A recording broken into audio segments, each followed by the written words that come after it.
महारानी का स्वयंवर प्राचीन समय की बात है। एक बड़े और समृद्ध राज्य की महारानी राजलक्ष्मी अपनी बुद्धिमत्ता, सुंदरता और साहस के लिए प्रसिद्ध थीं। उनका राज्य स्वर्णगिरी शक्तिशाली और धन धान्य से भरपूर था। जब महारानी विवाह योग्य हुई तो उन्होंने घोषणा की कि वे स्वयंवर करेंगी, लेकिन यह सामान्य स्वयंवर नहीं होगा। इसमें जो भी राजकुमार भाग लेगा उसे 3 कठिन परीक्षाओं से गुजरना होगा। पहली परीक्षा, बुद्धि की परीक्षा। स्वर्णगिरी की राजधानी में एक विशाल सभागार में स्वयंवर का आयोजन हुआ। दूर दूर के राजा और राजकुमार वहां पहुंचे। महारानी ने पहली परीक्षा रखी, एक जटिल पहेली जिसे हल करने में अच्छों के पसीने छूट जाते थे। कई राजकुमार असफल रहे, लेकिन एक राजकुमार चंद्रसेन, जो विद्या और ज्ञान के लिए प्रसिद्ध था, उसने इस पहेली को हल कर दिया। दूसरी परीक्षा, पराक्रम की परीक्षा। अब बारी थी पराक्रम की परीक्षा की।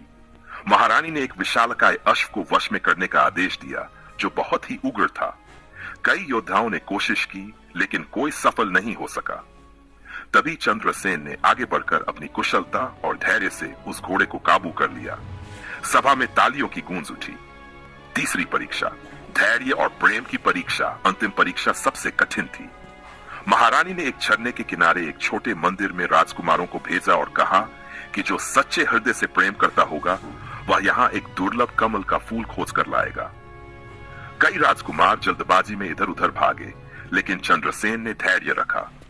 उसने ध्यान से झरने के पास खोज की और एक अद्भुत नीला कमल खोज निकाला, जिसे देख महारानी मुस्कुरा उठी।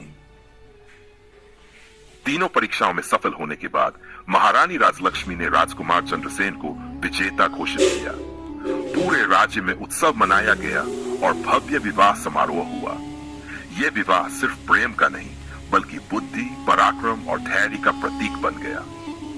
इस प्रकार महारानी राजलक्ष्मी और राजकुमार चंद्रसेन ने मिलकर एक आदर्श राज्य की स्थापना की, जहां न्याय और समृद्धि